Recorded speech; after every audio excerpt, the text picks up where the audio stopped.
What's up guys, welcome to Poor Man Mods. Today we're finally going to be trying to add some more steering angle to our Supra. Now the MKIII Supras are known for having awful steering angle, especially for a rear wheel drive car. There's actually a website out there, like the top 10 reasons why this is the worst car ever, and one of the reasons is the steering angle. So today we're going to try to add some more steering angle to it, and there's a couple different ways you could go about doing this. But I'm going about it the absolute cheapest possible way that I can think of.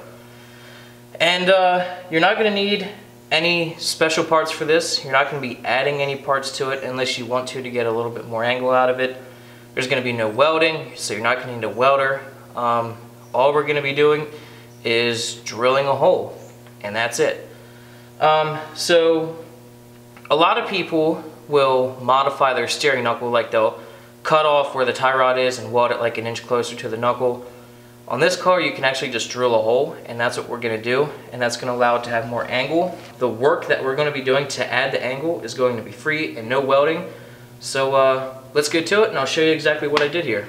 So the first part is obviously jack the car up, get off the ground, and take the wheel off because we're going to be working back here. And now we're going to take off the brake caliper and rotor just to give us a little bit more room while we're working back here.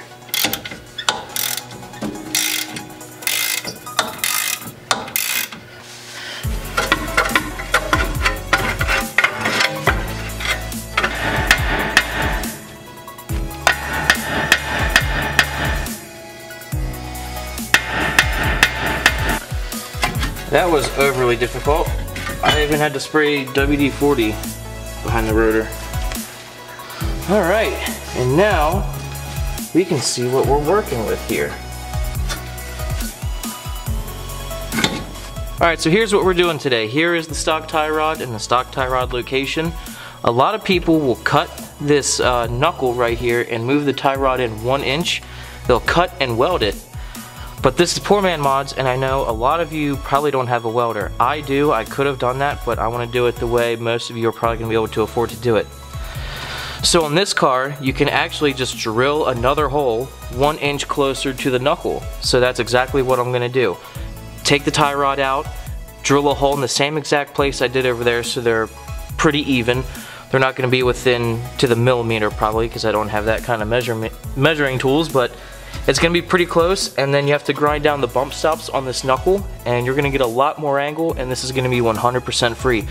So first thing we're going to do is drop this tie rod, and then we're going to drill a hole. And we're going to use a bunch of different drill bits to try to save life of the drill bit, but you can probably just go right ahead and go for the biggest one if that's all you have. So it's pretty easy, it's pretty straightforward, so just sit back and relax and enjoy the show. First you have to remove the old cotter pin out of this castle nut. I didn't film it because it was really butchered and I probably didn't remove it the proper way because these are really old, but just remove the cotter pin and then you can loosen the nut.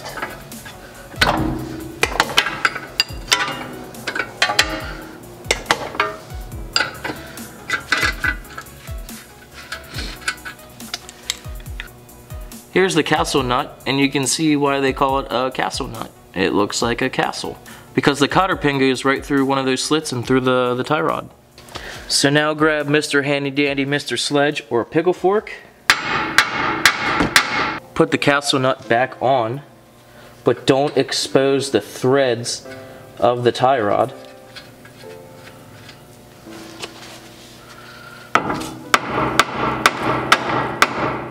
Okay, so after hours of whacking, we finally got it off.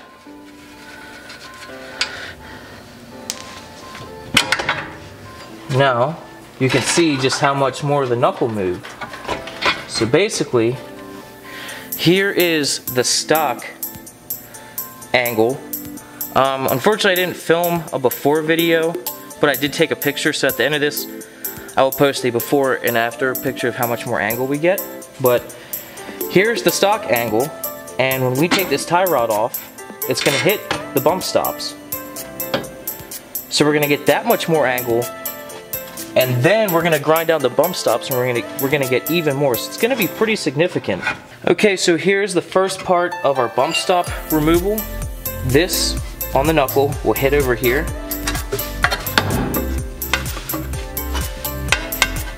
So here's the angle that we're at right now, and we're gonna remove this.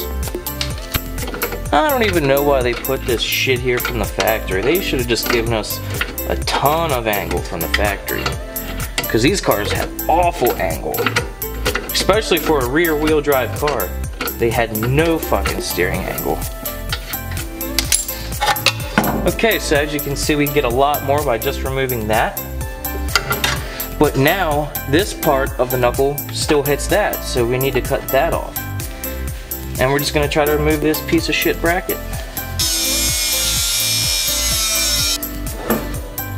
That's done cut all the way through!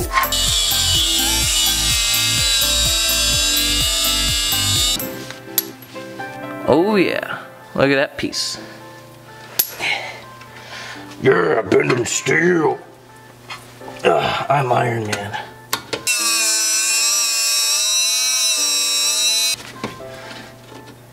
Oh yeah, look at that. Okay, so we have most of the material off. I might grind that off. I might just leave it there depending on how lazy I'm feeling. But there's just a little bit of metal right here that we're gonna Dremel off just to make this completely smooth. And now, look how much angle we're gonna get. Actually, it looks flat on the camera, but when I change the camera position, it's a lot more angle. So we're gonna Dremel that down, and then we can move on to the tie rod.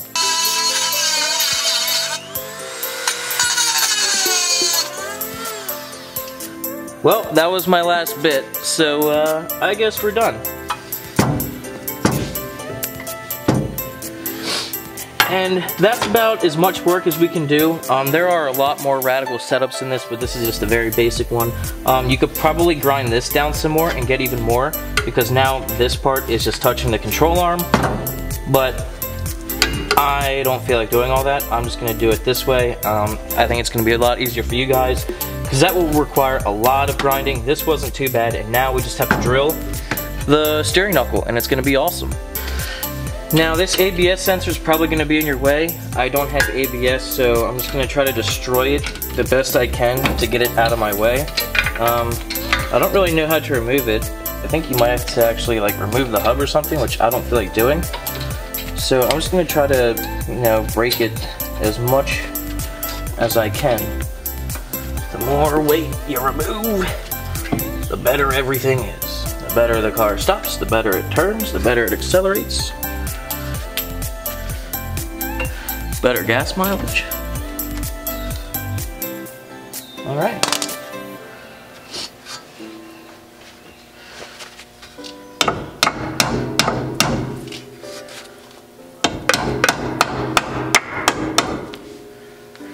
Looks like it might be good.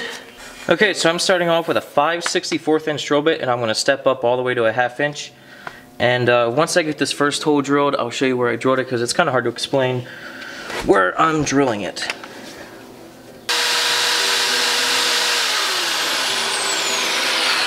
Okay, so here's the factory hole, and if you can see this casting mark right here, on the other side I basically just drilled this hole on this line, on this side, as centered as I possibly could get it. So now I'm just going to step up and drill bits, and it'll be a 1/2 inch hole, and the tie rod will go right through it.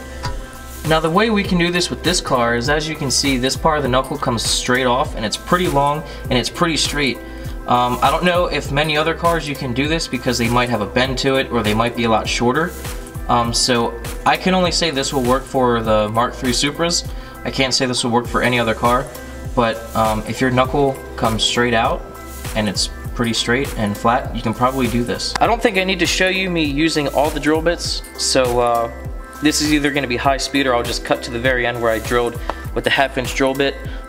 It'd be pretty boring, and I don't think you need to see me using every single drill bit, so I'm going to go ahead. I stepped up my drill bit, and I'm going to work my way up.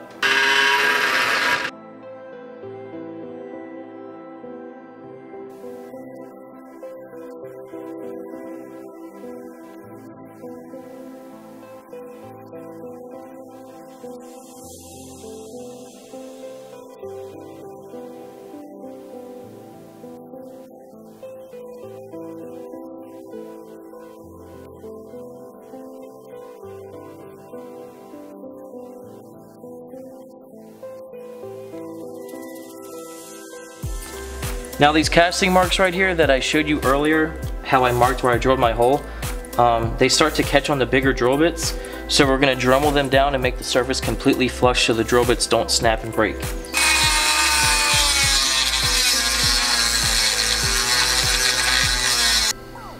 Okay, so there you can see I Dremeled it down and it's a pretty flat surface.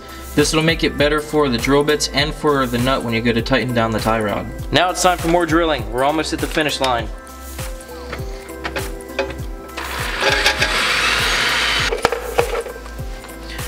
The final drill bit for the top side.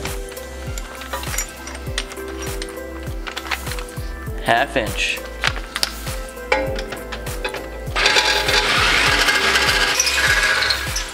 We are not finished. Now, as you can see, our tie rod just won't go over there because this is in the way. So we actually need to cut about this much off of the dust shield so we can get the tie rod on there.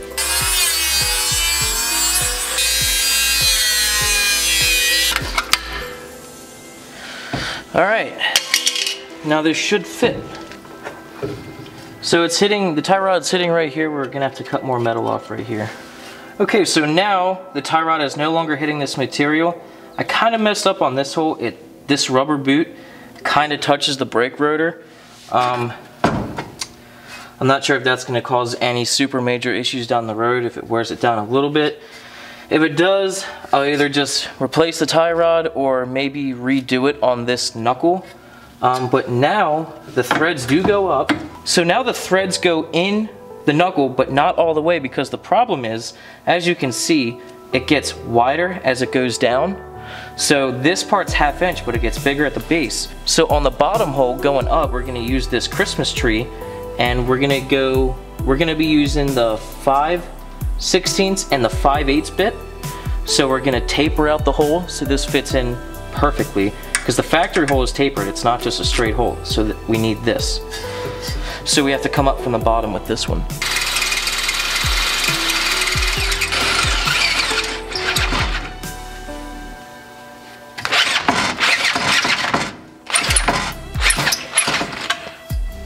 Okay, that's 2. Now let's see how well it fits or doesn't fit.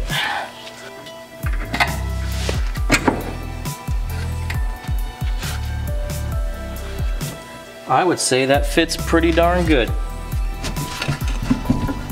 So you can see the tie rod is sticking out of the new hole, and it's 1 inch closer to the hub. Okay, so there you go. Now all we have to do is reinstall the capsule nut, the cotter pin, put the brakes on, and we're gonna put the wheel on. I don't think I really need to show you guys how to all do that. I showed you how to take it all off. It's the same thing, super easy. So we're gonna put it all back together, and then we're gonna see how much angle we have. Okay, so we have everything done to both sides. It's all together. And we haven't changed the angle too much because the wheel hits the sway bar now. So in order to fix this, you could either get different wheels, different offset, or wheel spacers, or do a lot more modification to like the lower control arm and shit like that, but we actually have different wheels on the back. So up front are factory wheels, and in the back we have different wheels that have a different back spacing or offset or whatever. So we're gonna install them and see if it makes a difference. Okay, so here is one of my factory wheels, the factory 1988 Supra wheel, and here are the wheels that I have on the back of the car. Obviously these aren't the ones on the back, because these are here, but these are my other two, and I'm going to show you why I think these will give us better fitment and more angle. I believe what we're measuring here is back spacing. I don't really care about wheels and stance and all that, like width, back spacing, and blah blah blah blah blah, so I don't care. So I never really educated myself on these numbers, but here's why I think these wheels will be better. So right here, from the hub of the wheel to the top of this log is right about 8.5 inches. And on this wheel,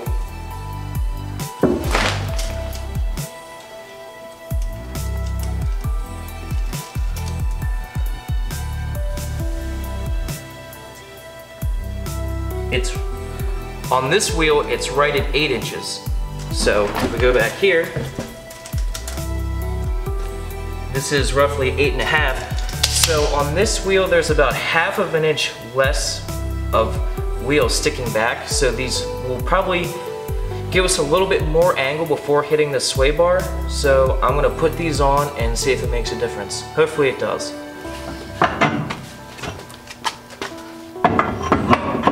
Okay, so I got these wheels on and I found another problem that may be hindering our amount of angle that we're getting. I'm gonna make the steering wheel straight. Straight up and down.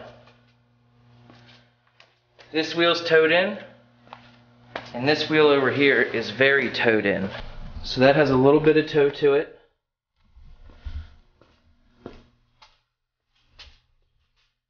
Steering wheel straight up and down. But check out this wheel.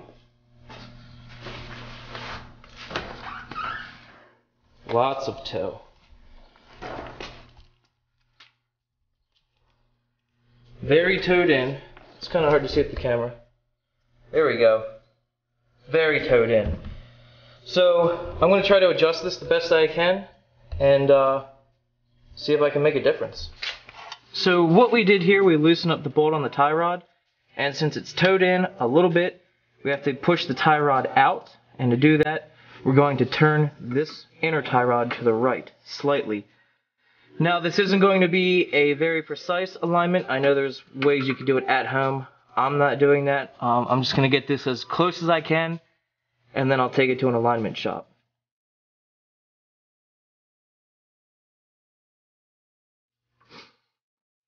And I'm just going to try to eyeball it. And I think that was pretty good. I did it a few more times before I turned the camera on. So now we tighten up this portion of the tie rod.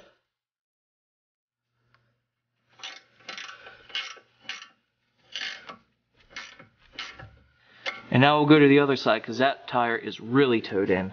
I messed with the toe a little bit. I got it pretty straight. I actually had to replace the tie rods on the passenger side because they were so corroded I could not break them apart to adjust the toe. I even took a torch to it and got it red hot, and that didn't do anything. So I had to rip them off, got new tie rods, got a new boot. I eyeballed the toe the best that I could, and this is the amount of steering angle that I'm able to get out of it with aftermarket wheels with slightly less back spacing. So I get a little bit more than factory with this. I still could get more because that wheel, with turning this way, that wheel over there is still hitting the sway bar. So I ordered wheel spacers, and this should give me a little bit more angle. But if you already have aftermarket wheels with less back spacing, you won't need to do that. If you know you can't afford wheels, I would recommend not doing the tie rod relocation. I would just grind away the bump stops. I also kept the steering damper off. I heard that sometimes restricts the angle too. So when I took the tie rod off, I took off the steering damper, left that off, and this is the result. It's still hitting the sway bar, so you can see if I turn the wheel this way, that's a little bag, but you can hear it's still grinding on the sway bar. So there's still more potential to get angle out of this. I just have to get the wheel further this way, and the spacer should give me a little bit more angle. So once again, this was 100% free, minus the tools to do this. I could have done it with a welder, but I know a lot of you guys don't have a welder, so I chose to not go that route. And yeah, once again, if you know you can't afford aftermarket wheels and you have this car and you have the factory wheels on here, I would just recommend grinding down the bump stops. You can also add steering rack spacers, but I wanted this video to be 100% free. So I'll post a picture right now of the before and after with this.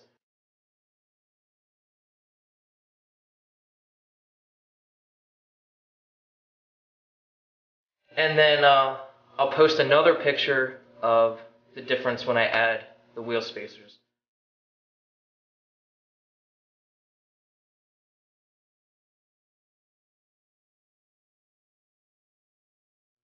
So thanks for watching this episode of Poor Man Mods. Hope you learned something. Hope you go out and do this to your car if you need more angle.